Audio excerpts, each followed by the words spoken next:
están aquí. Eh, Mira, hoy vamos a sumergirnos en la parashá número 31 llamada Emor. Esta se encuentra en el libro de Levítico, capítulo 21, verso 1, y se extiende hasta el capítulo 24, verso 23. Emor significa habla. Todo tiene un orden divino, con un propósito exacto. Hoy vamos a descubrir cómo la santidad, el tiempo señalado por Jehová y su luz a través de nuestras vidas están entretejidos en esta parasha. También veremos cómo Yeshua nos llama a hacer luz en medio de las tinieblas y nos muestra el camino a seguir. En el capítulo 21, Jehová le habla a Moisés para que hable a los hijos de Israel, especialmente a los sacerdotes, a los Kohanim. Así que hoy el Eterno Padre, nuestro Elohim, nos habla también a nosotros. Los sacerdotes debían mantener un alto nivel de pureza. No podían contaminarse con muertos, salvo por familiares cercanos. Y se establecen requisitos físicos para servir en el templo. Jehová instruye a los sacerdotes a vivir una vida de mayor santidad, no por superioridad, sino porque su función es representar la presencia divina entre el pueblo. Como seguidores del Mesías Yeshua, en el capítulo 2, verso 9 de Primera de Pedro, ahí nosotros somos llamados real sacerdocio. Eso significa que nuestra vida también debe reflejar santidad, no solo en lo que creemos, sino en cómo vivimos, cómo hablamos, cómo tratamos a los demás. Tu vida es un testimonio viviente. No subestimes tu influencia. Tu obediencia puede ser el canal por el cual otros vean la luz del Mesías. En el capítulo 22 se repiten y se detallan las condiciones de pureza para que los sacerdotes coman de las ofrendas sagradas. Solo animales sin defecto pueden ser ofrecidos. Se insiste en traer sacrificios con intención correcta y en el tiempo correcto. En el capítulo 23, es un capítulo bien importante. Este capítulo es el corazón de la parashá y uno de los más importantes de la. Aquí vemos las fiestas del Señor, las Moedim. Estas festividades son citas divinas. Aquí se describen como, no como fiestas exclusivas de los judíos, sino como las fiestas de Adonai. Estas son Shabbat, día de descanso semanal, día de reposo, donde nos sentamos a escuchar la palabra del Eterno. Pesach, fiesta de la libertad. Hag Hamatzah, panes ácimos, panes sin levadura. Bikurim, primicias, la presentación de la gavilla. Shavuot, entrega de la Torá. Ahí revivimos ese momento en que fue derramado el Espíritu Santo en Jerusalén.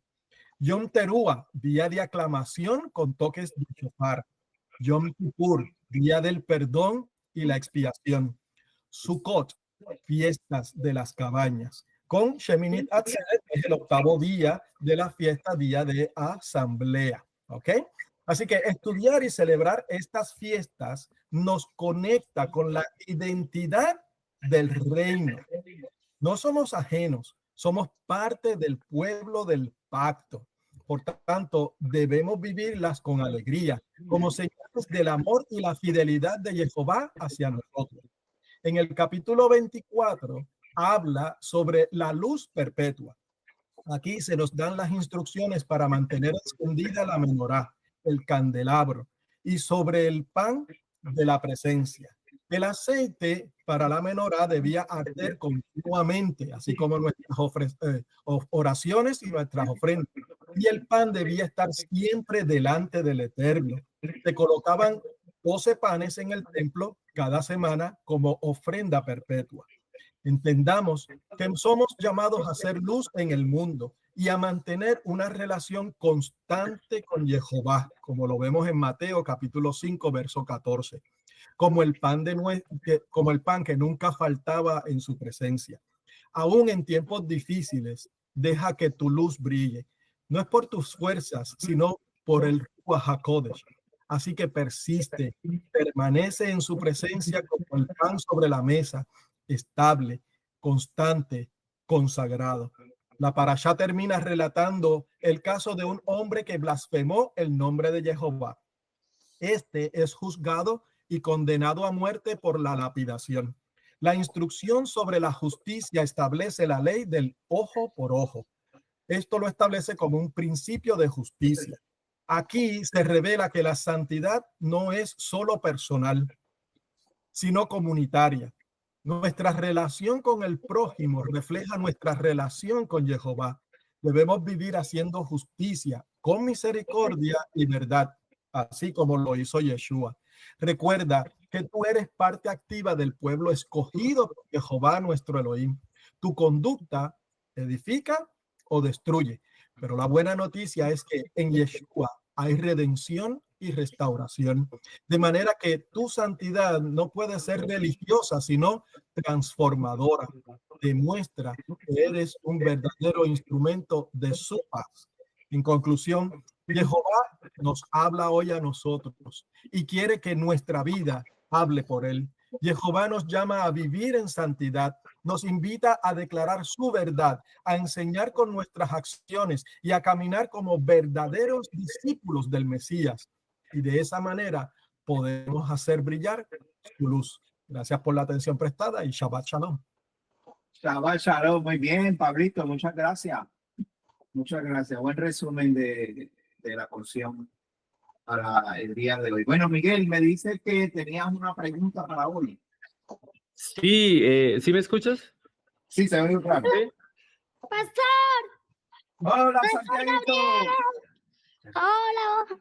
Bueno, pastor, A ver, estoy leyendo el Homer, leyendo el Ajá. Homer, leyendo la paracha de hoy, pues estamos en una duda acerca de primeros frutos, ¿sí? Que pues dentro de lo que dice la palabra, él nos dice de que el primero frutos es en la mañana siguiente al Shabbat de esa semana, ¿sí? Sí. Pero en estos momentos, dentro de esa semana de Shavuot, o dentro de la semana, sí, dentro de la semana de Shavuot, primeros frutos tiene que caer dentro de esa semana necesariamente, o puede caer como terminamos un sábado, ¿sí? Primero fruto sería ese domingo siguiente que no estaría dentro de la semana, o necesariamente primero frutos tiene que estar dentro de la semana de Shavuot. Sí, esa es buena pregunta. Yo antes estaba dentro de la premisa de que para que fuera primero fruto siempre tenía que caer dentro de la semana de panes sin levadura. Y siempre estaba dentro de esa premisa y en realidad no sé por qué adopté ese pensamiento pensando que la Pascua siempre son 7 días. ¿Sabes? La fiesta, de hecho, la fiesta no se llama la fiesta de Pascua, se llama la fiesta de panes sin levadura. Pascua es el nombre del sacrificio, el Passover es el nombre del sacrificio. Y yo siempre pensé que como eso dura 7 días, la primera fiesta dura 7 días, siempre pensé que el picurín era dentro de esa semana. Pero no le hace justicia al mandamiento porque como esta pasada fiesta nos dimos cuenta, cayó el domingo después de los panes y levadura porque el pan y levadura terminó el sábado. Pero esa premisa de que tiene que estar dentro de, no tiene ningún apoyo. No hay forma de decir, no tiene que ser dentro. Sí, en la palabra no lo dice. Son dos cosas aparte. En la palabra no dice necesariamente que tiene que ser dentro de Shavuot, eso no lo pone de manera explícita, ¿sí? O sea, no dentro de Shavuot, sino dentro de panes sin levadura. Sí, perdón, dentro de panes sin levadura, qué pena.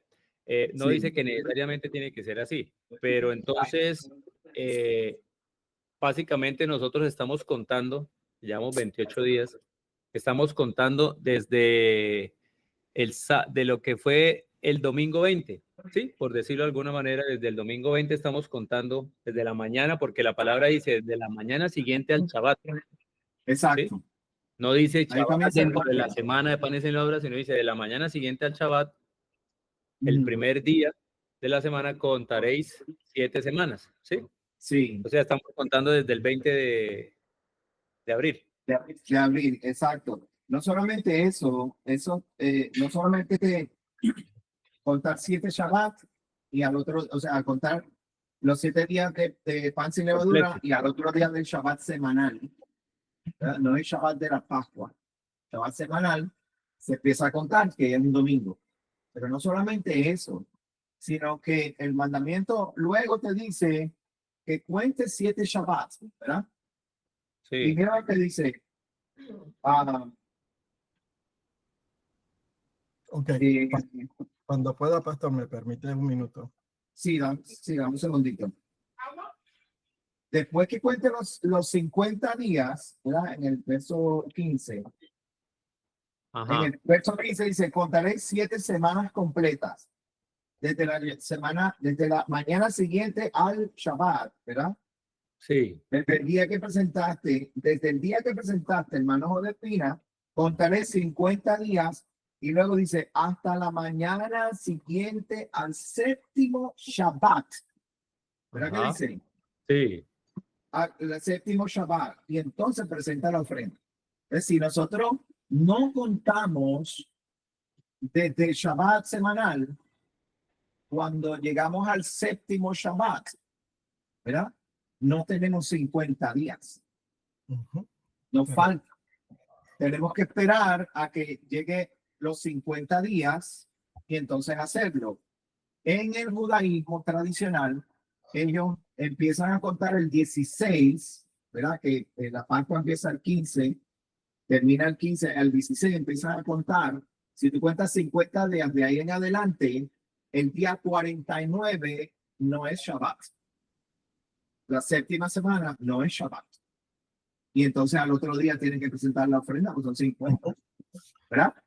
Entonces, si no es Shabbat antes y al otro día del día 50, del día 49, tú traes la ofrenda de Shavuot, lo estás trayendo un día equivocado, porque no es Shabbat antes.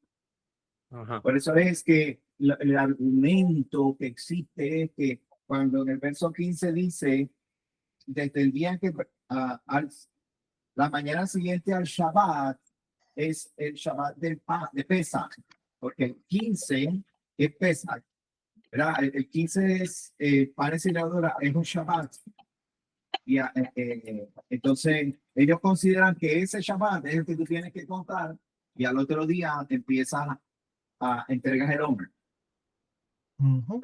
No puedes. Pero, No puede. Ok, Pero- pastor, si me permite, déjame crear un precedente legal y trabajar lo que es la narrativa de la historia para ponernos en el contexto. Ok, así que voy a resumir rapidito. Mira, jóvenes, entendamos lo siguiente. Lo que nosotros tenemos y mira es... todo el problema que armaste para sentarnos a leer la palabra. Ah, Perdón. no, perfecto. Sí, No, lindo, díselo. lindo, lindo. Mira, ok, lo que nosotros tenemos es una interpretación al castellano. No lo vamos a llamar una traducción, sino una interpretación al castellano. La traducción viene del hebreo a la Septuaginta, o sea, al griego, y eso se estableció años y años después de que ya Yeshua salió, ¿verdad?, del panorama. Ahora bien, curiosamente, nosotros lo que estamos es leyendo la narrativa, pero véalo como cuando usted va recortando y emparchando. Mira, en el año 1952 aparecen en los rollos del Mar Muerto, en las cuevas de Qumran, en el desierto de Negev.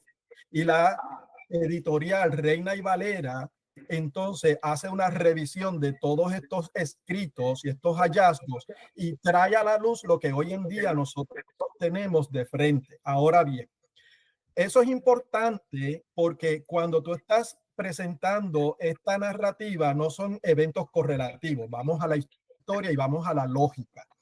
Llega el día de Pesaj, ¿verdad? Donde el Eterno le da instrucciones a Moshe de que se reúnan en sus casas, que se preparen porque iban a salir corriendo de Egipto.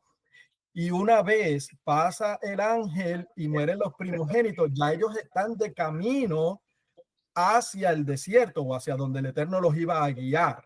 Por tanto, tú celebraste Pesaj y luego ese primer día tú tienes panes sin levaduras.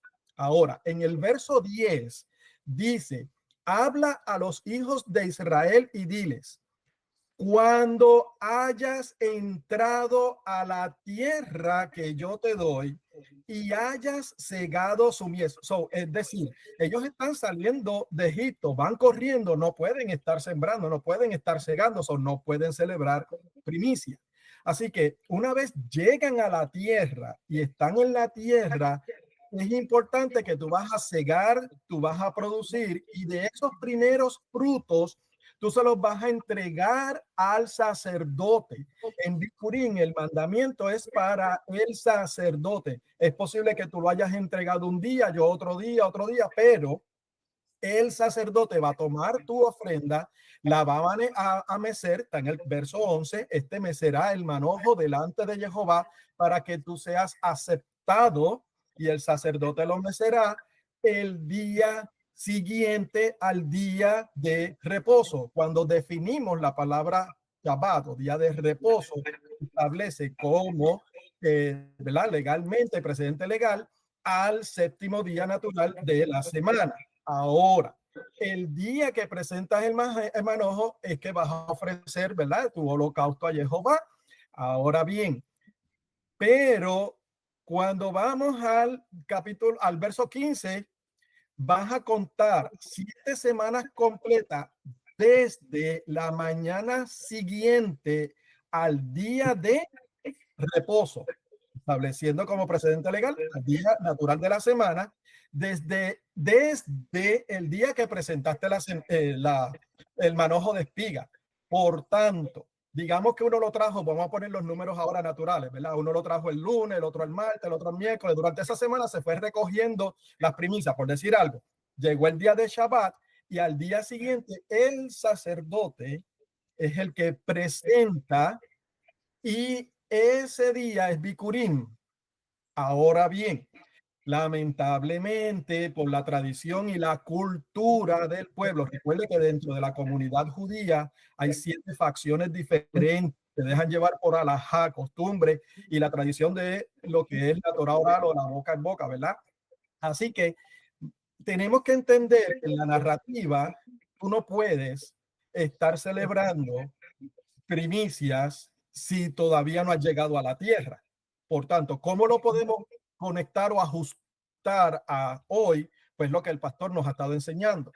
Nosotros celebramos esa cena, ¿verdad? De ese día. Luego celebramos el primer día de panes sin levadura. Pues este año coincidió que fue domingo. Pues entonces, como fue domingo, ya es el primer día de la semana, pues por tanto, nosotros tenemos que celebrar a partir del otro domingo, que es donde estamos contando el conteo de los días hacia Shavuot. Ahora, lo importante es que nosotros estemos cumpliendo con el mandamiento y estemos contándolo. Y eso es algo de lo que vamos a hablar la próxima semana en lo que es la Parashá Behari Bejukotai y lo que son los mandamientos o estatutos llamados Huk, ¿verdad? Que son cosas que no podemos entender, pero si nosotros caminamos en obediencia a los mandamientos y hemos sido hallados agradables delante de la presencia del Eterno, Él nos va a explicar. Pero lo importante aquí es quién es tu mentor, quién es tu maestro, quién es tu guía. Y si tú estás teniendo una sana doctrina donde te están enseñando, ok, mira, a lo mejor no lo sabemos exactamente, uno lo hace de una forma, otra de otra, pero lo que podemos entender, la lógica es, yo no puedo, si no he llegado a la tierra, estar celebrando algo sin antes haberlo vivido. Así que por eso es importante entender la narrativa. El mandamiento es para el sacerdote, y a partir de que el sacerdote al día después del día del Shabbat presenta lo que tú le ofreciste a él, al Eterno, entonces ahí comienza el conteo. Y por eso es que estamos contándolo como lo estamos contando. Ok, Pablo, déjame corregir una cosita rápido, ¿ok? No se recogía cosecha, nadie tocaba los campos, excepto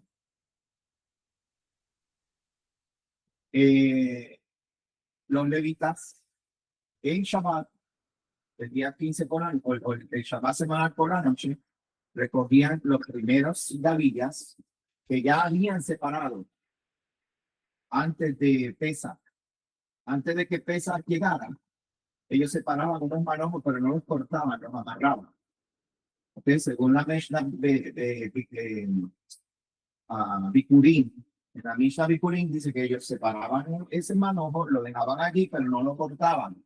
Entonces se iban, porque eso era lo que anunciaba que la cosecha estaba aviv, y como la cosecha estaba aviv, pues ellos separaban las primicias y las dejaban allí sin cortarlas.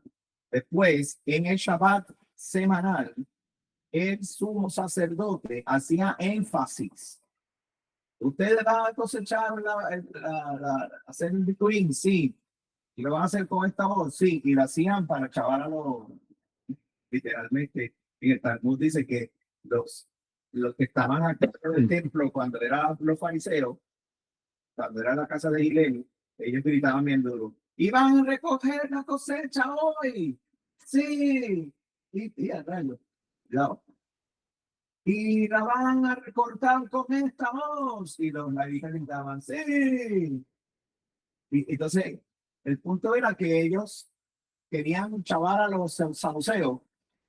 Y entonces ellos tomaron por tradición el gritar que iban a recoger la cosecha gritando con esta voz y todo el mundo escuchaba y los saduceos se quedaban mirando. Eso es porque a veces ellos siempre lo hacían el día 16, ¿verdad? Por tradición. Y entonces si el 16 caía martes, miércoles, lunes, así, ellos gritaban y le provocaban a los saduceos para hacer eso. Entonces, el Shabbat semanal, los saduceos, cuando les tocaba y sabían que el otro día era Bikurim, porque era domingo, hacían lo mismo. Y van a cortar con esta voz lo que ya habían separado antes de la Pascua. ¿Okay? Esto lo van a encontrar. Entonces, para descubrirlo, tienes que ir a Bikurim, Mishnah Bikurim y el Talmud acerca de. No me acuerdo en qué libro del Talmud, pero están en el Talmud. No había cosecha, Pablo, escúchame, no había cosecha en todo Israel, sino hasta después que el sacerdote presenta la gavilla. O sea, que después del Shabbat semanal, el sacerdote presenta la gavilla, entonces los levitas se llevaban lo que habían cosechado la noche anterior y hacían panes y los presentaban entonces como ofrenda, presentaban la gavilla, los panes y todo eso, y ahí todo el mundo entonces iba y recogía toda su cosecha y luego volvían al templo en cualquier día de la semana, toda la semana, desde ahí en adelante, todo el mundo traía sus primicias. Y entonces, ¿cómo lo hacía? Lo hacía como en Deuteronomio 26. En Deuteronomio 26 está la descripción exacta de cómo tú traías las primicias. Y no era ese día. Ese día era, como Pablo dijo, es para el sacerdote. Nadie trae primicia. Solamente el sacerdote. De ahí en adelante, todos los hijos de Israel iban al templo, llevaban sus primicias de la cosecha y sus primicias de sus animales. Tenían todo ese tiempo. Luego en Shavuot era lo mismo. En Shavuot, con la diferencia que en Shavuot tú podías cosechar antes. O sea, que ya tenés todas tus primicias, tenés tus animales, tienes tus frutos, los recogías y los llevaban. En Shavuot, el sacerdote tenía el mandamiento de hacer 2 panes leudados y presentarlos como ofrenda, con vino y con otras cosas más. Pero durante el resto de los meses, todo el mundo iba llevando sus primicias de acuerdo a Deuteronomio 26. ¿Ahí? Y aquí para respuesta del hermano, y gracias por eso, pastor, pero fíjese que lo más importante es que se comienza a contar desde el día siguiente al día de Shabbat. Y lo que está reconocido como Shabbat legalmente, no es que tú vas aquí hay días, por ejemplo, que no vas a hacer obra, okay, como en el Shabbat, pero la clave aquí está es que el sacerdote lo va a presentar y va a comenzar a contar después del día siguiente, la mañana siguiente del día de reposo, que es el día semanal. Uy, rápido, examen rápido, todos ustedes aquí lo están viendo. ¿Cuáles son los días en que la Torá llama Shabbat? El séptimo día de la semana. Y ¿Ah? Lo- Y aquí contestó Lemuel, Yom Kippur. Yom Kippur, sí, señor. Únicos 2 días en toda la Torá y hasta los rabinos en la Mishnah y el Talmud lo admiten cuando tienen esta pelea.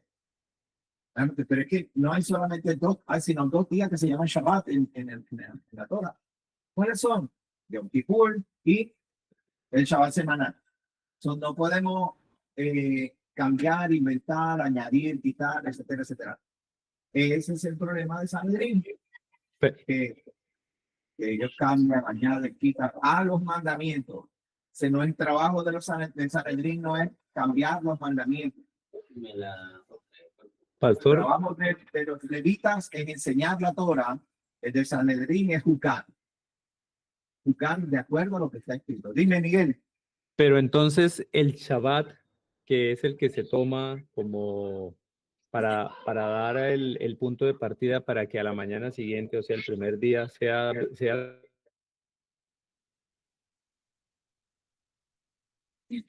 Se conectó. ¿Te asustaste? Se desconectó. O sea, sí, se ve como si estuviera hablando, pero no se escucha. Te perdí, no te oigo. Puedo asumir que la pregunta es, ¿cuál es el día de Shabbat que vamos a considerar? Pues el día semanal, el Shabbat semanal. Después de la Pascua. Pero háblame, Miguel, no te oigo. Oí a Pablo. Así sí, tú me oyes. Ok. Bueno, cuando vuelva volvemos. Vamos a estudiar la Torah. No vamos a estudiar el capítulo 23, porque el capítulo 23 de Levítico, la porción de amor, son todas las fiestas y ya le hemos repasado bastante. Creo que llevamos mucho tiempo, excepto que como Miguel, usted tenga una pregunta sobre este capítulo completo. Porque todo el capítulo 23 te habla específicamente de los días de fiesta y cómo se miden los días de fiesta. ¿Okay? No hay tal cosa como Shabbat lunar. No hay tal cosa como Shabbat lunar. Son un invento de un grupo de gente. Pero sí quiero empezar entonces con el capítulo 21 y empezar a descubrir ciertas cosas que son importantes y por qué el Eterno mandó a los levitas a hacer esto. Somos una nación, nosotros como nación, hay que darle mucha esta. Como nación somos santos, como nación, no como individuo. Los individuos no son santos. El levita está santificado por causa de que pertenece a los levitas. Por eso es que él está santificado. Pero el levita como individuo no es santo. Tiene que ser como comunidad, como grupo. En este caso, en el caso de los levitas, ellos son santificados. Por eso se le llama los santos levitas, o por eso de ahí viene la palabra Rushim, o la palabra Hasidic, viene de santificación, separación. Rushim es del fariseo. Ellos usaron estos nombres para llamarse santos. Pero si una persona dice, no, yo soy hasídico, él está diciendo que él pertenece a los santos. ¿Okay? Igual que el fariseo. Ambos nombres tienen raíces arameas. Saduceos, los saduceos vienen de los hijos de Sadoc. El grupo de sacerdotes, porque era un grupo de sacerdotes, los saduceos no eran religiosos como pensamos hoy en día, como muchos fariseos. Hay muchos fariseos que no eran levitas, no eran sino personas que eran religiosas. Pero los saduceos específicamente eran un grupo de sacerdotes, levitas, descendientes de Aarón. Y ellos se llamaban saduceos porque en el capítulo 44 de esta porción de Ezequiel, capítulo 44, dice que en el templo ya los levitas no iban a venir a servir, sino solo los hijos de Sadoc. ¿Recuerdan esa expresión? Solo los hijos de Sadoc. ¿Por qué solo los hijos de Sadoc? ¿Quién eran los hijos de Sadoc? Sadoc fue el sacerdote durante el tiempo de David. Es un sacerdote que ordenó todo el templo junto con David y caminaban en justicia. De hecho, El nombre Sadoc viene de Sadik, que viene de Sadaka, que viene de justicia. Sadaka, Sadik. Un Sadik en Israel hoy en día, un Sadik le llaman a un justo. Y hay uno que le dicen Ham Sadik. Ham Sadik es un justo de las naciones, como Schindler. ¿Sabes Schindler? La película, ¿cómo se llama? La lista de Schindler. Él era un justo de las naciones y le llamaban Ham Sadik. ¿Por qué? Porque Am naciones y Sadik es justo y él salvó a 1.200 judíos. Por eso él se llamaba Ham Sadik. Si usted hace obras de justicia en pro Israel y salva la vida de un judío, usted es un Ham Sadik, justo de la nación. ¿Ok? So, los saduceos era este grupo de sacerdotes que se llamaban así porque eran hijos de Sadoc, pensando que ellos eran los que se suponía que estuvieran en el templo, pero hubo un problema en el año, me parece que fue en el año 80 antes del Mesías, en que hubo unos edictos que se hicieron en el templo desde el Sanedrín, que no existía Sanedrín, ¿ok? Sanedrín es un nombre moderno, el nombre es Beit Din. Beit Din, ese es el nombre de la casa de juicio, de los jueces. Los que dominaron sobre ese Sanedrín, los que dominaron sobre ese Beit Din eran los sacerdotes, hijos de Sadoc, que eran considerados, venían de los hasmoneos, que venían de los macabeos. Ve toda la historia de los saduceos. Son de los macabeos, hasmoneos, saduceos. Que ellos con su alto nivel de justicia como los macabeos, diciendo nosotros somos pro pueblo, pro templo y pro ley. Eso es todo. Pues ellos se hicieron tan fuertes y tan fuertes que en una ocasión ellos dictaron 18 edictos, los cuales separaban a los judíos de los gentiles. Entre esos edictos está el edicto de que ningún judío puede compartir con un gentil, ni entrar en su casa, ni tampoco ningún gentil puede entrar en la casa del judío. Y se pusieron tan estrictos que hasta el día de hoy hay muchos ortodoxos, mesiánicos, que creen en Yeshua, que en la casa tienen 2 esponjas, tienen las ollas separadas, los platos separados, no comen leche con carne, y son más ortodoxos que los mismos ortodoxos, siendo creyentes en el Mesías.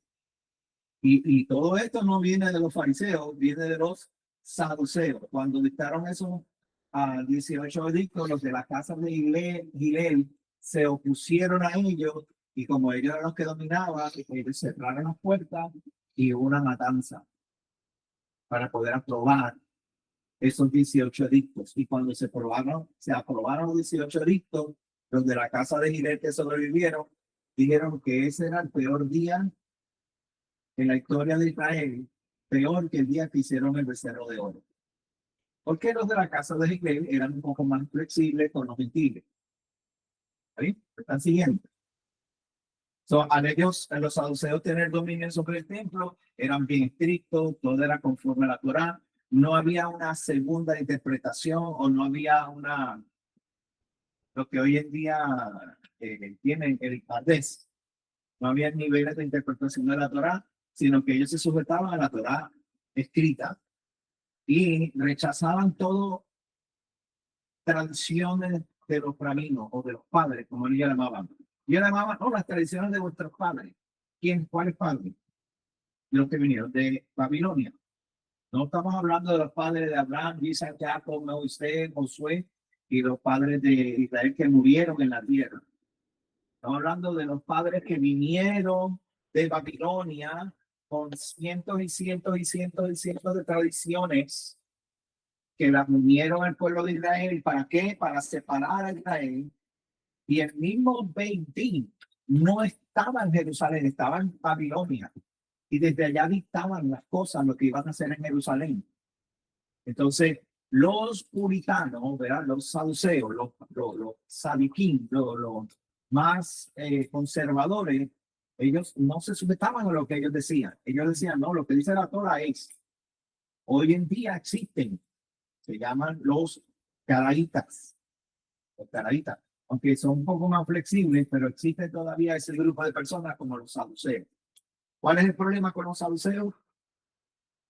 No creen en el mundo venidero, no creen en ángeles y demonios, no creen en la resurrección. Ellos creen que esto es y ya, y que Dios no les mandó a vivir conforme a la Torah y a alumbrar las otras naciones conforme a la Torah, pero ese, you have one chance. Sí. Creen tanto en la separación que tú no puedes juntarte con un gentil porque te haces impuro. ¿Ok? ¿Ah? Sí. Son unos racistas, son unos nacionalistas, básicamente. Miguel, Miguelito, háblame. Qué pena, pastor, que no me di cuenta que la batería se me había acabado. Era una pregunta para terminar Ok. lo que yo, pues, la pregunta que estaba haciendo. Entonces el Shabbat sí debe caer, el Shabbat que se cuenta como séptimo día y al día siguiente se presenta los primeros frutos, ¿ese Shabbat sí debe caer dentro de la semana o tampoco? Porque la palabra tampoco lo dice. No hay una descripción así, pero siempre va a caer dentro de la semana. Eso no hay forma de tú separarlo porque son 7 días de panes sin levadura, ¿no? Pero no hay necesariamente tiene que caer dentro, que va a caer no matter what. No importa lo que tú hagas, va a caer siempre ese Shabbat dentro de la semana de panes sin levadura. Ok, listo, gracias, pastor. ¿Está bien? So, en resumen, Pesaj, el 14, el sacrificio de Pesaj se llama sacrificio de Pesaj. Después viene panes sin leudar, el 14 de la noche, el día 15, ¿verdad? El 15 es, no harás ninguna obra laboral, termina el día 15, empieza el día 16, no se cuenta los días hacia Shavuot. Busca el próximo Shabbat. ¿Cuál es el próximo? Cayó 2 días, 3 días más tarde. Ese próximo Shabbat semanal, al otro día, el domingo, o el primer día de la semana, mejor dicho, empiezas a contar el Omer. Por cierto, no se cuenta Omer, se cuentan los días desde el Omer. Contarás desde el día en que entregaste la gavilla, contarás 50 días desde el día del Omer. No se cuenta el Omer. No se dice, hoy está el tercer día del Omer. Este el día desde el Omer. Hoy estamos en el día 28 desde el Omer. Ok, capítulo 21. Mira lo que dice. Vamos a ir leyendo. Si tienen preguntas, las contestamos. Tenemos 40 minutos para hacerlo. Habla a los sacerdotes, hijos de Aarón, y dile que no se contaminen a causa de un difunto. ¿A quién le corresponde esto? ¿Él dice ahí? Los sacerdotes, hijos de Aarón. Los saduceos eran hijos de Sadoc. Sadoc era hijo de Aarón. So, por herencia, los saduceos no se contaminaban con muerte. Estaban sujetos a esto. Dice, salvo que sea un pariente cercano como su madre, su padre, su hijo, su hija, su hermano, su hermana virgen que está cerca de él que no haya tenido marido. Porque ella, él puede contaminarse. Dice, no se contaminará profanándose, pues es dirigente en medio de su pueblo. No raparán su cabeza, ni cortarán la punta de su barba, ni harán incisiones en su cuerpo. ¿Qué quiere decir? ¿Que se van a dejar crecer el pelo? No, ¿verdad que no? ¿Qué es lo que hacen los hasídicos? Se rapan estos pies. Se rapan la cabeza. ¿Qué dice el mandamiento? No raparás tu cabeza. ¿Verdad? No te arranques las puntas del pelo. Dice ahí, ¿verdad? Aquí dice cortarán, pero si te busca la definición o el verso o el diccionario, dice cavar, ¿verdad? y dice shave all o shave off, ¿verdad? Que es el afeitarse, el cortarse, ¿verdad? Y también aquí, los PEA es lo que ellos se ponen, los cílicos se hacen es Los principio aquí. ¿Por qué se lo dicen? Porque este mandamiento dice que no te los cortes. Lo que él está diciendo es que no te afeites la cabeza. Y en otros versos, hay otro verso que dice que no te suelte, una tradición, que no te soltarás el cabello. Entonces, o sea, que él tiene que andar con un cabello recogido. No te lo puedes rapar, pero tampoco lo puedes tener largo. Y los pacíficos que hacen, abajo se lo tienen. Lo tienen largo y se lo rapan aquí. Es increíble. ¿Ok? Luego dice, ni harán incisiones en su cuerpo. Quiere decir que no se van a poner pantalla.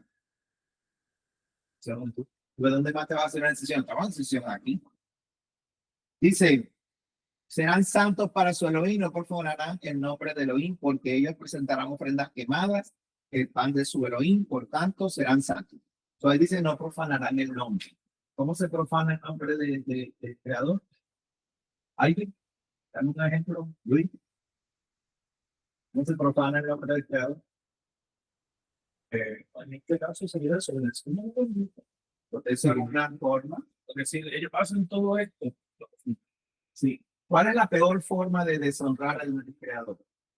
Esa es una forma. Y está bien, perdona. ¿Cuál es la peor forma de... No, porque tú no estás profanando, ¿no? Es cuando haces un juramento y no lo cumples. Cuando tú juras por él y no lo cumples, estás profanando el Dios. Porque nosotros representamos el nombre de él. ¿Okay? Luego dice, es interesante, no tomará mujer prostituta o privada de su virginidad. Tampoco tomará mujer divorciada de su marido porque él está consagrado a su Dios. ¿Ves? Yo estoy consagrado al Señor, por eso a mis 45 años necesito conseguir una virgen. Yo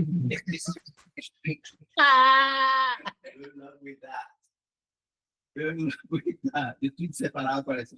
Esto es para los sacerdotes. ¿Ok? Exacto. Por tanto, lo tendrás por santo, pues él ofrece el pan de tu Elohim. Será santo para ti, porque santo soy yo, dice Jehová, que os santifico. Eso está claro. Si la hija de un sacerdote se profana prostituyéndose, al padre profana. La idolatría también profana el nombre de Jehová. Será quemada al fuego. Uy. Ustedes queman a las vírgenes. La Biblia dice que nosotros no quemamos a ninguna virgen. Ni Israel quemaba a ninguna virgen. Porque una vez que te prostituyes, ya no eres virgen.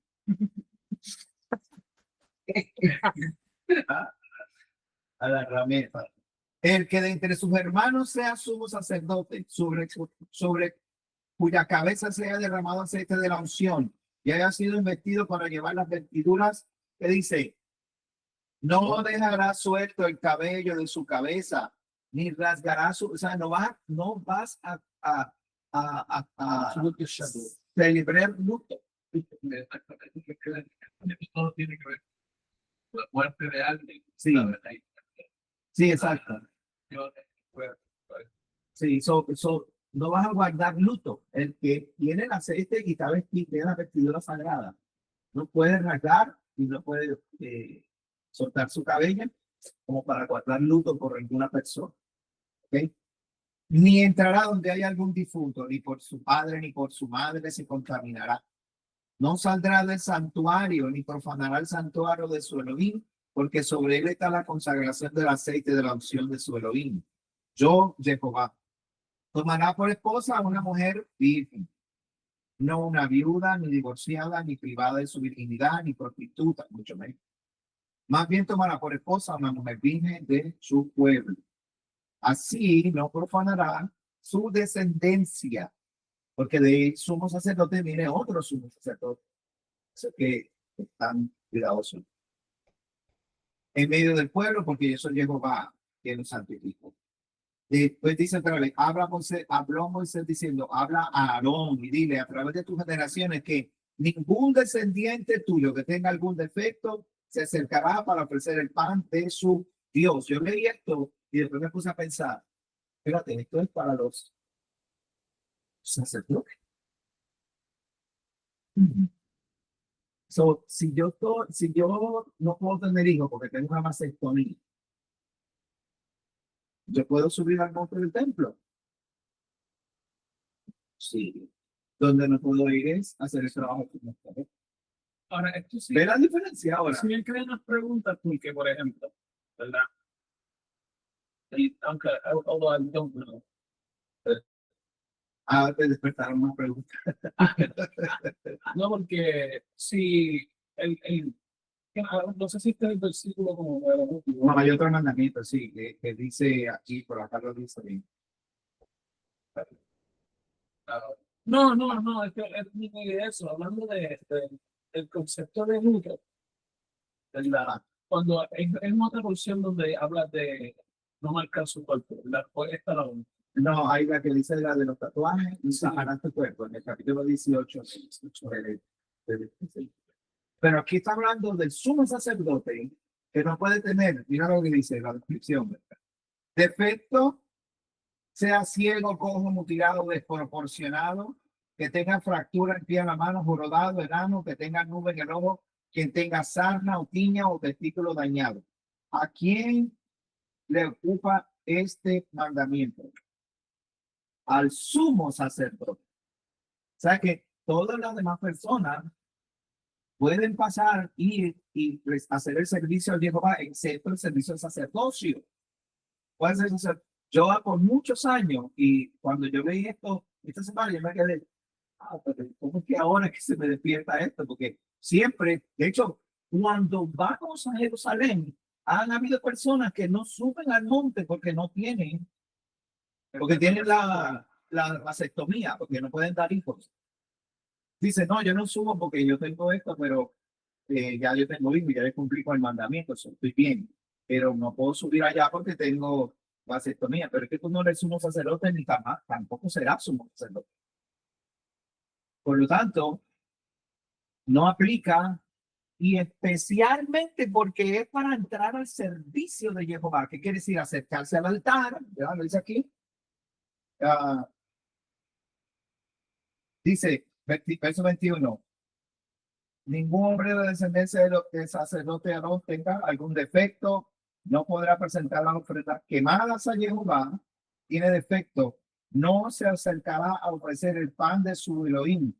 Va a poder comer pan de las cosas muy sagradas, pero no entra, verso 23, no entrará detrás del velo, ni se acercará al altar porque tiene defecto.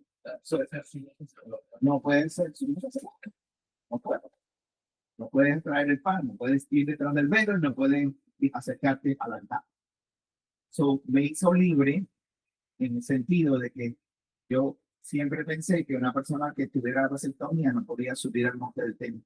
Y claro que esto es específicamente para el sacerdocio. ¿Ok? So, es capítulo 22. Mira lo que dice. Esto está interesante. Díganlo y a los hijos, Aarón y a sus hijos. ¿Qué quiere decir a quién? Sacerdote. Sumo sacerdote, hijos de los sumos sacerdotes. Que traten con reverencia las cosas sagradas de los hijos de Israel para que no profanen mi santo nombre en aquellos que me han consagrado. Yo, Jehová. ¿Qué usted entiende por ese mandamiento? Está interesante. Créanme que está bien interesante. Le está dando una instrucción a los hijos de Aarón y Aarón diciéndole, hey, cuando la gente traiga ofrenda, trata de convencerse. No te pongas ahí como que, ay, mira la porquería que trajo este, o mira, esto no me gustó, o te pongas con eso, porque eso es lo que los hijos de Israel están trayendo para mí. Para ti, para mí. ¿quién se beneficia de las ofrendas esas? Ellos, porque ellos comen de ahí y ese es su sustento, pero no es de ellos. Jehová lo está compartiendo con ellos. Entonces le está diciendo, cuando los hijos de Israel tragan su ofrenda, no las profanes, trátalas con decencia. Ok, ahora seguimos. Diles a través de vuestras generaciones, todo hombre de vuestros descendientes que estando impuro se acerque a las cosas sagradas que los hijos de Israel consagran a Jehová, tal persona será excluida de delante de mí. Otra vez, ¿a quién está hablando? A los sacerdotes. Estamos hablando de un servicio que ellos están haciendo. El pueblo trae las ofrendas y ustedes que están allá dentro del templo, que están dentro de sus cámaras secretas o su cuarto, su baño, y se hacen impuros, y ahí dice por sangre o por semen. Él dice, si tú estás impuro, no salgas de ahí, no vayas a tocar nada. Porque si tú sales impuro y tocas una ofrenda que la gente trajo, entonces esa ofrenda está profana y tú afuera. Te sacan del sacerdocio. Tú y yo soy hijo de Aarón, afuera. Porque profanó el nombre. Pastor, Dígame, Pablito. gracias. Con lo anteriormente dicho, ahí hay cuando aplicamos, una de las preguntas más comunes que siempre nos hacen es, mira, ¿cómo podemos aplicar a hoy estas enseñanzas de la Torá? Y es cuando alguien se acerca y te ofrece algo, cualquier cosa. Antes nosotros, en nuestra forma de cómo nos criaron, ¿verdad? La crianza decía, no, mira, tú no aceptas las cosas. Y dices, ay, no, mira, no, gracias. No, aquí la Torá nos está diciendo, sí, gracias. Siempre ser agradecido y siempre recibirlo, como usted dijo, aunque no nos gusta, aunque no sea, pero uno no le dice que no, sino que cuando alguien quiera extender la mano, cuando alguien te quiera ofrecer algo, tú lo recibes y tú dices, ay, mira, sí, muchas gracias, para que la bendición sea a él, que es el que te está ofreciendo. Y eso era uno de los principios que se establecía, que no podías decirle que no cuando alguien te ofrece algo. O sea, que a veces uno cree en la humildad o decir, no, mira, no, gracias, y uno lo está diciendo que sí a todo lo que, pero si alguien libre, voluntariamente, por cortesía o por, ¿verdad? Lo que sea, te ofrece algo, tú lo que debemos hacer, cumpliendo este mandamiento, porque hoy el Eterno nos está hablando a nosotros, ¿cómo podemos aplicarlo? Simplemente para la paz mental de esa persona que después a lo mejor en un futuro dice, no, mira, este no le doy porque él siempre dice que no, sino que no es que tú quieras, ¿verdad? Quererlo todo, sino que si alguien te lo ofrece o alguien te dice, mira, ¿quieres un poquito de esto? Mira, ¿quieres esto? Ay, mira, sí, gracias, muy amable. Y así se cumple el mandamiento. Ok, ser agradecido. Muy bien. Ok, dice, verso 3, el hombre que a través de vuestras generaciones, todo hombre de vuestros descendientes que estando impuro se acerca a las cosas sagradas, ok, ya se lo leímos, ¿verdad? Verso 4, el hombre de los descendientes de Aarón, que sea leproso o padezca de flujo, no comerá de las cosas sagradas hasta que esté purificado. El que toque alguna cosa inmunda por contacto con un cadáver o la persona que haya tenido emisión de semen o que haya tocado cualquier reptil y por tanto quedado impuro, o quien haya tocado a alguien impuro, fuese cual fuese su impureza, la persona que lo toque quedará impura hasta el anochecer y no comerá de las cosas sagradas hasta que haya lavado su cuerpo con agua, ¿no? Es importante, ¿verdad? El Eterno está importante, está hablándonos, dándoles una suma importancia al hecho de que los consagrados a Jehová, ¿verdad? ¿Sí? ¿Quiénes son los consagrados por Jehová y a Jehová? Los sacerdotes no se contaminan. Y le pone la ley tan estricta que no puedes ni comer de la comida de los sacerdotes. No puedes tocar a una persona inmunda. Ahora, hay un verso que no me acuerdo ahora dónde está, creo que está en el libro de Números, donde dice que un sacerdote o un levita que está santificado y haya participado del servicio del templo, que salga, que tenga cuidado de no tocar a nadie, porque lo que él tocare será santificado. ¿Se acuerdan de ese verso? Es diferente porque los sacerdotes no salen, se quedan en el templo y participan de la comida del templo.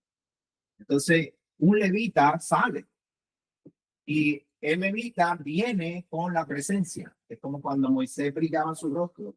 Entonces, lo que ellos traen es algo, lo que ellos cargan es importante para la gente. Entonces, ellos tienen que tener cuidado donde se sienta, con quién interactúan, a quién tocan, porque eso se puede santificar. ¿Y qué quiere decir que se santifica? Bueno, si es un objeto, y vamos a lo estricto de la ley, ese objeto ahora le pertenece al templo. Tiene que ser consagrado para el templo o consagrado para el eterno. Ahora, si es una persona, una pregunta, ¿verdad? La cual yo no conozco. Sí. Eso 6, ¿no? Gracias. Paso aquí. Ahí te da la ley de cómo quedar puro. Verso 8. No comerá un animal mortecino ni uno despedazado contaminándose por ello. Eso es para todo el mundo. Ellos pues guardarán mi ordenanza para que no carguen con la culpa. Por esto, ni mueran por haberla profanado. Yo soy Jehová, el que los santificó. Ningún extraño podrá comer de lo que es sagrado, ni el huésped del sacerdote, ni el asalariado podrá comer. Pero la persona que el sacerdote haya comprado por su dinero podrá comer de ello. De esto yo voy a hablar en la tarde, que una persona puede comer de lo sagrado. Voy a hablar del evento de David, ¿se acuerdan de David? Y voy a hablar de Yeshua, cuando lo acusaron. Que tu discípulo está buscando pinta, está comiendo durante el Shabbat. No es el evento de comer con las manos sucias, sino cuando estaban pintas y comían el Shabbat. ¿Ok? So, voy a hablar de misericordia, básicamente, a la tarde, para la iglesia. Dice, un esclavo, si un sacerdote compra un esclavo que tenía permiso de hacerlo, podía comprar un esclavo, tener un esclavo, o había un esclavo en Israel. ¿Cuánto tiempo duraba un esclavo en Israel? 6 años, salía en el 7º. ¿Okay? Eso tiene que tenerlo a flor de piel, porque cuando usted le habla, tú vuelves a la Torah, sí, los esclavos, había hablado de los esclavos, sí, no le diga que no, sí ha hablado de los esclavos. ¿Cuánto tiempo un esclavo? 6 años. Usted sabe que hoy en día en África hay más de 40 millones de esclavos. Usted sabía que en Libia hay cristianos esclavos sirviendo a los musulmanes. Hoy. Todavía eso existe. La Biblia no lo ordena, pero sí lo regula. Dice, si la hija del sacerdote se casa con un hombre extraño, ella no podrá comer de la ofrenda alzada de las cosas sagradas. Pero si la hija del sacerdote ha quedado viuda o está divorciada y no teniendo hijos, ha vuelto a la casa de su padre como en su juventud, ella podrá comer de alimentos de su padre. Esto lo leemos nosotros todos los Shabbats. Números, capítulo 19. ¿Se acuerdan que lo leemos? Verso 22. Todas las ofrendas que los hijos de Israel trajeren, las he consagrado para ti y para tus hijos. ¿Ya? Se lo dice Jehová. Pero si la hija se casa, y especialmente si se casa con un extraño, ya no participa. ¿Okay? Y luego dice, el que por inadvertencia coma algo sagrado, añadirá a ello un quinto de su valor y lo dará al sacerdote junto con lo sagrado. No profanarán pues las cosas sagradas que los hijos de Israel apartan para Jehová, haciendo que ellos carguen con la culpabilidad cuando coman de su dice aquí. Mira lo que dice aquí. Si el sacerdote profana las cosas sagradas, ¿quién carga con la culpa? El sacerdote y el que trajo la ofrenda. ¿Viste eso? qué serio es esto. Ahora, cuando leas Malaquías capítulo 10, ¿verdad? Malaquías capítulo 3, verso 8 al 10, donde dice, eh, la nación entera me ha robado. ¿En qué te hemos robado? En vuestros diezmos y vuestras ofrendas. Pero acá, si nosotros traemos los diezmos y las ofrendas. Y pero el sacerdote estaba aceptando ofrendas a la peniquerrada, la fea, la puerta. Entonces, cuando el sacerdote lo acepta, el pueblo entero es pecado, culpable. ¿Pero qué culpa tengo yo? Bueno, porque en el capítulo 2 de Malaquías dice, porque el pueblo viene de delante de ti para conocer la ley. Y tú estás haciendo al pueblo culpable. Entonces el pueblo sigue pecando porque tú no le dabas la intención. Los dos son culpables. Solamente eso crea justificación para el Mesías. Y entonces ahora cuando el Mesías ofrece una ofrenda perfecta, todo el que viene a través del Mesías es como si ofreciera una ofrenda perfecta y es santificado. Gracias por decirlo. Dice 17.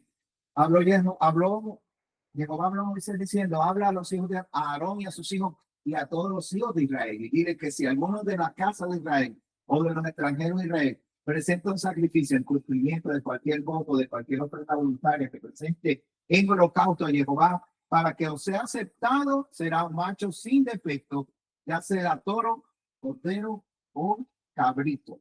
Semana pasada hablamos de los demonios, ¿verdad? Y hoy no vinieron. ¿Se dieron cuenta?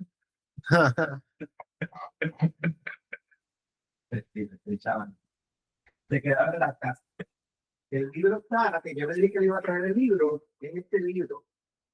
Es bien interesante porque es un compendio de todos los dioses, mitología griega. Interesante. En la página 86 te habla de Pan. Yo se lo di a leer a Alex. Y Pan era uno de los ídolos que era un macho cabrío, era un hombre, mitad cabra, con sus comparsas, sus compañeros, y que andaba con sátiros, que eran los que ya también adoraban a este dios Pan, que en la mitología eh, griega se le decía Pan o se le decía demonio, y nosotros heredamos eso de los demonios como que eran diablos con cuernos. Entonces, ¿cómo lo identificamos? Como un macho cabrío, un hombre, mitad cabra, mitad hombre. Y todo esto viene, la semana pasada los llevé hasta Génesis, donde a Esaú fue a reinar a la tierra de Seir, que Seir significa cabra o cabro, ¿verdad? ¿Y dónde fue que leímos eso? Tú lo leíste en Isaías. No, Malaquías capítulo 1. En Malaquías capítulo 1 dice que Adón, su tierra, lo que dice, ¿verdad? Lo leemos. Sí. Perdónenme el paréntesis porque quiero hacerle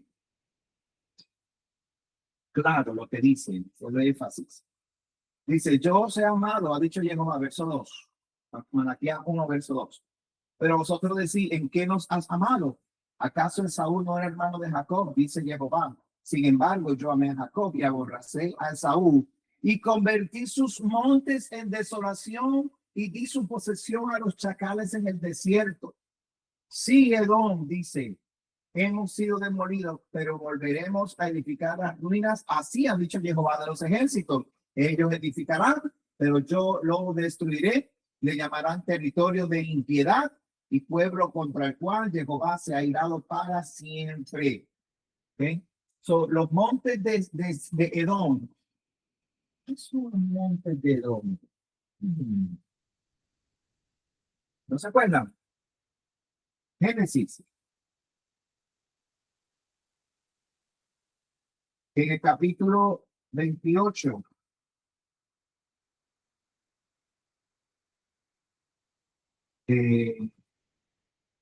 No, no es el capítulo 28, perdón. donde habla de cuando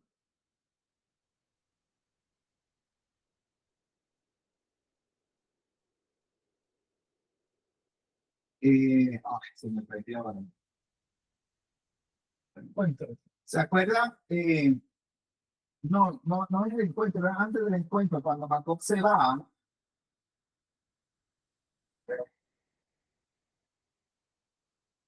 ¿Ah?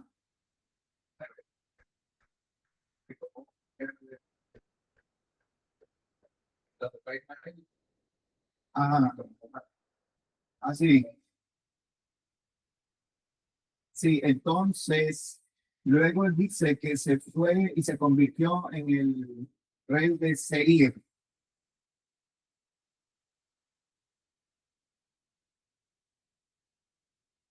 Vamos a ver, usar, las herramientas. Tengo que hacer.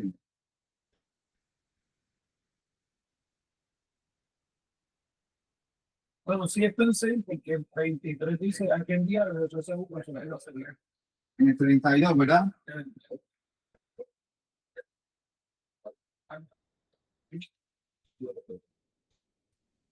Ah, ¿a dónde se fue?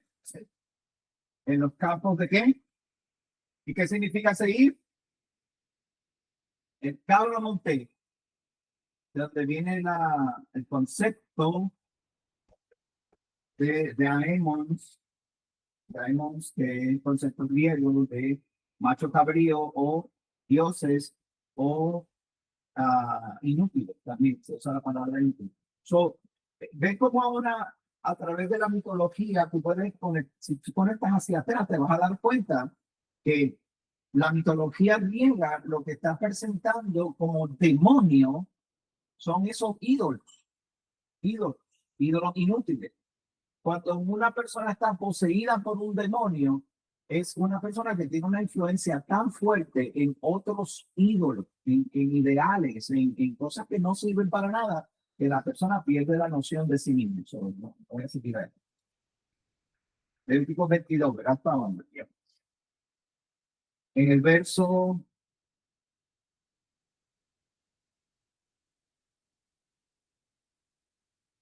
eh, 17, 27 17. o 17. Dile, háblalo, Abraham, a los hijos y todos los hijos de Israel. Dile que si alguno de la casa de Israel, los extranjeros de Israel, presenta un sacrificio, el cumplimiento de cualquier voto, de cualquier ofrenda voluntaria que presenta en holocausto a Jehová para que sea aceptado, debe ser un macho cabrío sin defecto, ya sea toro o cordero o cabrito. So, un holocausto. ¿Cuál es la ofrenda del holocausto? ¿Alguien sabe? ¿Se acuerdan? Olam, que se quema toda, ¿no? Una ofrenda elevada. Ofrenda Olam. No ofrecerá ningún animal con defecto. Cuando es un Olam, no se puede ofrecer un animal con defecto. Asimismo, cuando alguien ofrezca un sacrificio de paz, eso lo entiendo, sea en cumplimiento voto, ofrenda voluntaria para que sea aceptado, será sin defecto, porque es una ofrenda de Shelamim. ¿Ok? Una ofrenda voluntaria de Shelamim. No es una ofrenda voluntaria. Es una ofrenda voluntaria de Shelamim. Porque las ofrendas de Shelamim son voluntarias. ¿Okay? No ofrecerá ningún animal con defecto. Ahora, espérate aquí. El animal ciego, perniquebrado, mutilado, verrugoso, sarnoso, tiñoso, no lo ofrecerá a Jehová. No pondréis de ellos en una ofrenda quemada sobre el altar. Luego dice, podrás presentar como ofrenda voluntaria un toro o un carnero que tenga un miembro desproporcionado o atrofiado, pero no será aceptado como cumplimiento de. O sea que tú puedes llevar una ofrenda con defecto siempre y cuando sea algo voluntario. Pero si es un pago de un voto, que los votos son voluntarios, o si es un pago de una ofrenda de Shelamim, que también es voluntaria, pero es después de haber la ofrenda de Hasam, que es la ofrenda de culto. no, yo sé que soy culpable, traigo una ofrenda por la culpa, tiene que ser perfecta. Ok, ya estás perdonado, ya se te pagó todo, sí, pero ahora quiero presentar una ofrenda Shelamim, tiene que ser perfecta. También doble. Ahora, si es una ofrenda, ay, ven, vamos a llevarle esto a los levitas que son tan buena gente. Vamos a ir y le llevamos esta ofrenda, puede ser una ofrenda que sea con defecto, no, porque no va a ser presentado como una ofrenda para Jehová. ¿Ok? 25, ¿no? No, 24. No ofreceréis a Jehová un animal con testículos heridos, dañados, arrancados o cortados, y no haréis esto en vuestra tierra. Este verso ha traído controversia en nosotros por mucho tiempo. Porque ahí dice que no puedes presentar una ofrenda de un animal macho que tenga los testículos cortados, y también dice que no hagas esto en tu tierra. Ahí no dice, no hagas esto en tu tierra, queriendo decir, no hagas estas ofrendas en tu tierra. Ahí lo que dice es, no le cortes los testículos a tus animales, don't fix them en tu tierra. No, es en tu tierra. ¿Verdad? No es en tu tierra. Nosotros no debemos castrar a los animales machos. Y hay personas que castran a los chivos y a las cabras. ¿Y por qué los cabras? Porque el olor es muy, muy fuerte. Yo fui a una finca una vez y había un chivo hermafrodita y había un chivo macho y un montón de cabras. Y el chivo hermafrodita se orinaba la cara. Levantaba la pata así, se volteaba y se orinaba la cara. Y el chivo macho se orinaba la cara y después iba detrás de la hembra. Y para la hembra ese era el perfume más rico que hay. Pero para nosotros eso huele tan feo. Es como, ¿sabes que el olor del cabro, el queso del cabro tiene un poquito fuerte? Imagínate eso a la mil potencia. El olor era, pero por eso, cuando tienes un animal, un cabro macho, en tu casa, si la tabla sigue pariendo macho, no dura mucho. Los matan, se los comen rápido. O los cazan. ¿Qué tú dices? Te ríes. Está castrado. No, los castran porque al castrarlo ya no segregan la feromona y el olor es pues, a ver, tienen un cabro que no es para defensa. ¿Ok? Ya vamos a terminar esta parte. So, ¿se puede castrar a los animales? No. Aquí dice que no. Ah, pero él dice que son los de las ofrendas. Pero es que tú no puedes traer ofrendas en la tierra, en tu tierra. Tienes que traer ofrendas a Jerusalén.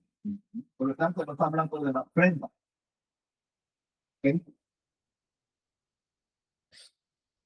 De verdad que es un problema porque yo tengo un perro macho que eso chava, que chava, que chava, y todo el que llega a casa se le brinca encima y lo pupea. Tuve que amarrarlo y nada. Ajá.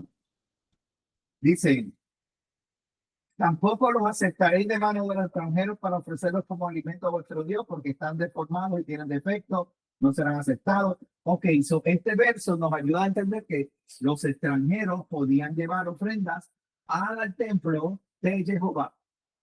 ¿Verdad que sí? Sí, de hecho, usted lee segunda de Crónicas 7 y te lo dice más claramente. Cuando nazca un ternero, un cordero, un cabrito, estará con su madre 7 días.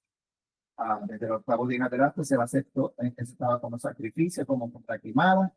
No degollaréis el mismo día una vaca una vez más con su cría.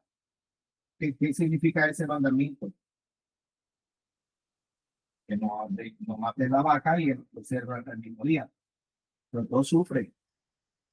Hay una conexión entre la madre y el cerdito. Después que crece se desconectan, la madre no quiere saber del cerdito. Pero Es una forma de hacer un sacrificio de animales de la mejor manera de manera más humana. Guardad pues mi mandamiento y ponerlos por obra, yo Jehová. No profanéis mi santo nombre, pues yo he de ser santificado en medio de los hijos de Israel. Yo soy Jehová que os santifico, que os saqué de la tierra de Egipto. Jehová está diciendo, si tú haces estas cosas, tú estás santificando mi nombre. Eso no lo profanes. ¿Sabes? Si hay que guardar el Shabbat, hay que guardarlo. Si hay que guardar la fiesta, hay que guardarla. Sí. Pero ¿y por qué? Ay, es que estoy cansado, es que no, es que tengo que trabajar, no, es que no, es que es importante y quebranta el Shabbat. Y estoy hablando del Shabbat porque este día general es el mandamiento de la creación. No, no es eso profanar el nombre de Dios. Bueno, pero él entiende, sí, yo sé que no entiende. Capítulo 24. ¿Tiene alguna pregunta acerca de estas cosas que hablamos? Me han dado los hijos de Israel, verso 2. El que habló fue Jehová. Que traigan aceite de olivas claro y puro para la iluminación, a fin de hacer arder continuamente las lámparas. ¿Quién trae el aceite? ¿Los levitas? No, el pueblo. Aarón dispondrá delante de Jehová fuera del velo las lámparas del testimonio del tabernáculo de reunión continuamente desde el anochecer hasta el amanecer. Estatuto perpetuo a través de vuestras generaciones. Por eso es que casi todas las sinagogas tú ves que hay una lucecita donde está la Torah. ¿Cómo es que se llama, Pablo, si te acuerdas? ¿Cómo es que se llama la lucecita que ponen ahora no sé qué? Pablo, que fue para el baño, que nada. Este es el estatuto perpetuo. Sobre el candelabro de oro puro pondrá continuamente el orden de las lámparas delante de Jehová. Okay.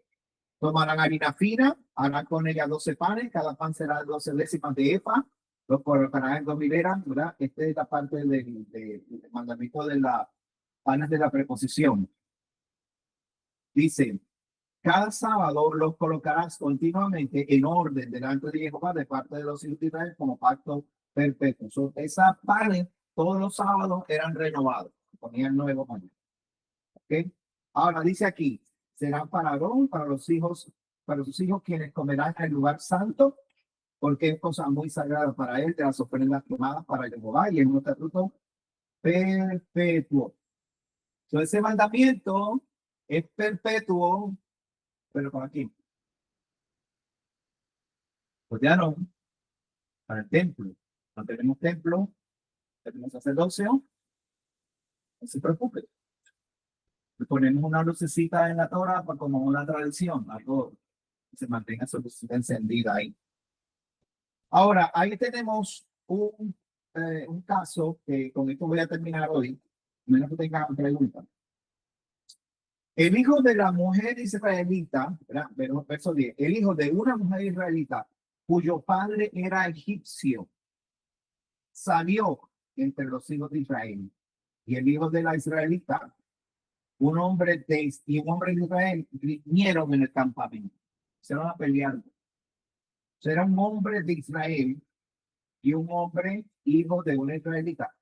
¿Por qué, si los dos eran israelitas, por qué da el detalle este? El hijo de una mujer israelita y un hombre de Israel. Los dos son hijos de Israel, ¿no? A menos que porque uno era hijo de padre egipcio, no era considerado como legítimo israelita. ¿Verdad? ¿Qué usted dice?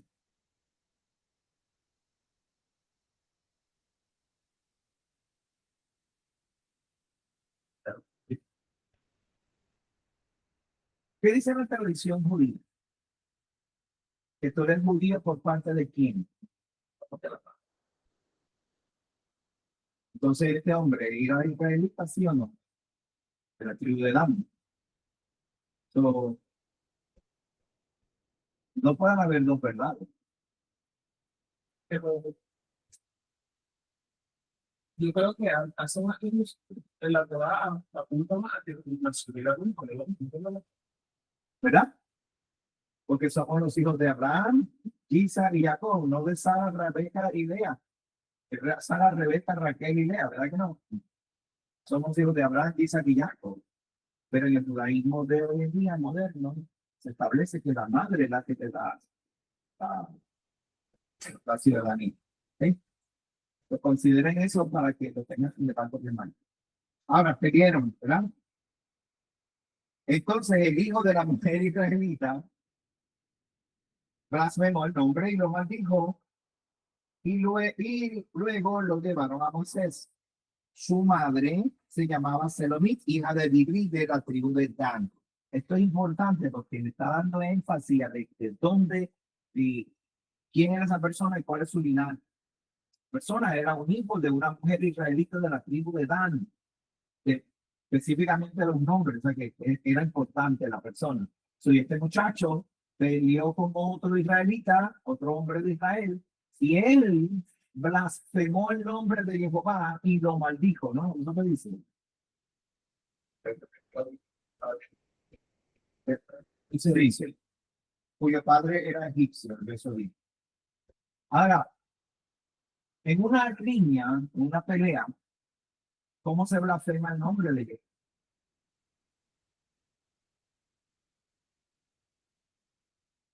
Piensen un poquito a ver si en una pelea, ¿cómo yo blasfemo el nombre de Jehová? Si tú y yo estamos discutiendo, ¿verdad? Dado ese caso, estamos discutiendo, y de repente uno de los dos en nuestra discusión blasfema el nombre y lo maldice. ¿Cómo es eso? Es difícil, ¿verdad? La única forma que me imagino es que tú creas en el mismo Dios. Y estás hablando de eso, Pero si no crees el mismo Dios, no lo estás blasfemando ni maldiciendo porque no estudió. Tiene que estar bajo esa cobertura para poder hacer una blasfemia y una maldición a ese hombre. ¿Alguien va a decir algo? ¿No? Pastor, Ajá. Dime, Oscar. ¿no sería que en la riña él pudo haber dicho, vive Jehová, que hoy te mataré? No, porque es una promesa. Ok, nomás era una... Yo puedo considerar que estos dos hombres tenían un negocio y el hijo de la mujer no cumplió con su parte. Es lo único que puedo considerar. Porque mencionar el nombre no es pecado. No es blasfemar el nombre. Lo único que, de ahorita se acuerda que se me preguntó al principio, es lo único que blasfema el nombre de ellos, ¿no? Pero Y maldecir en el tú robando a tu hermano no concluye la muerte ni ya un tipo de condenación tan fuerte. La serie no puede no hacer el negocio porque entonces si el negocio el precio para pagar es el precio lo que debe, exacto. Se suponía, porque si nos dejamos llevar por el mandamiento o cualquier razón en eso, ¿verdad?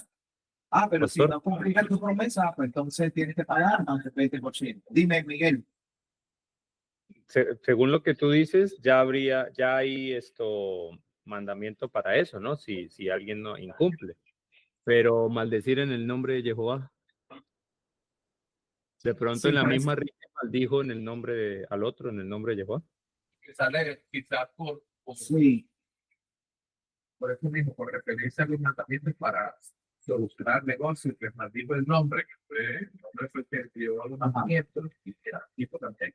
Ahora, yo tengo un caso, un case study, ¿verdad? Tú y yo estamos discutiendo, hicimos un negocio y yo te juré por Jehová que voy a cumplir mi palabra y no lo cumplí. Tú vienes y me reclamas, mira, ¿qué pasó con lo que hablamos? No, yo no tengo que hacer eso. Y tú me dices, tú juraste por Jehová. Entonces ahora yo maldito. Digo, a mí poco me importa que haya jurado. Usted no me perdón, que diga esta palabra, ¿verdad? Pero es que a mí poco me importa lo que Jehová jurada, eso no me importa nada. Y maldice el nombre de Jehová en adición a blasfemarlo. La blasfema es no cumplir y la maldición es apartarse de él, ¿no? No puede ser que sea una simple, estamos peleando aquí, ay, si a la madre le pegaste duro, o algo así, o hablar mal, o mencionar el nombre, porque si tú vas a lo tradicional ahora mismo, no puedes mencionar ni nombre. So, creo yo, en mi opinión, no sé, ustedes, voy a terminar, porque el hombre al fin y al cabo, pues, lo apedrearon, la apedrearon, ¿ok? Y luego te da las leyes de el estanión, que no es el estanión, ¿saben lo que es el estanión? Vamos por los dientes por diente.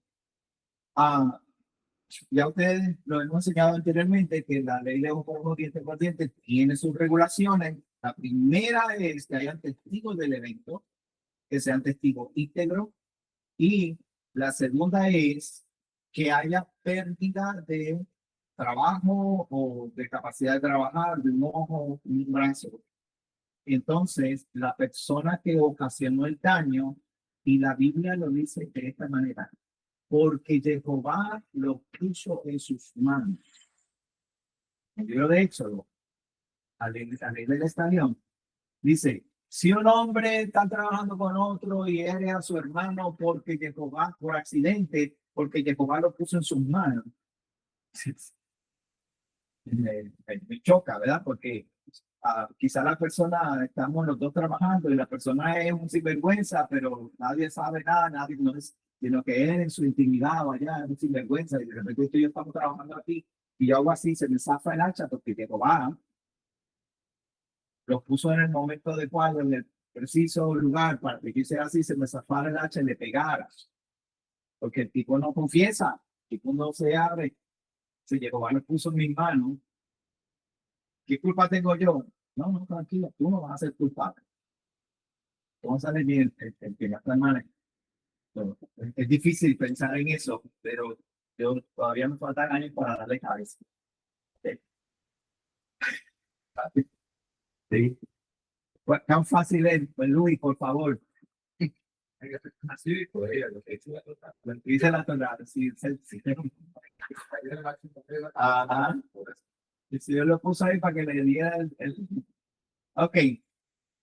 De esta león, pues tiene que ver testigo íntegro y tiene que la persona que ocasionó el daño pagar por ese daño y recuperar a la persona.